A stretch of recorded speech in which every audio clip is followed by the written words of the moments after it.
Miért távolabb? Hol van vagy a zene? Hát a zene? Kezdjük már! Már! Tim, tim, tim,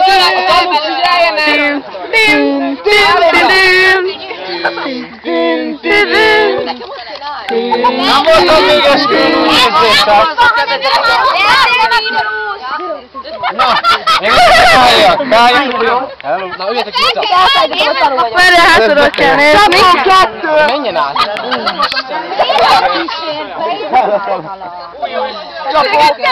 mondjad már!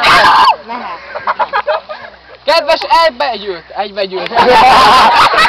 Azért gyűltünk ma itt össze, hogy tanulni legyünk, eme két fiatal ember házasságának, házasságkötésének. A házasság az egy olyan dolog, amiben egy férfi és egy női személy fogadalmat kap Isten előtt, hogy mindhalálig kitartanak egymás mellett. Miért nem mentél színire?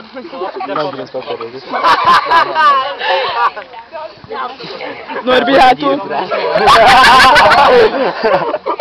Elfogadod a feleségedül? Na, ezt ő mondja. De ez béna! Hites feleségedül fogadod. Ez most nem! Birkási Ilonát.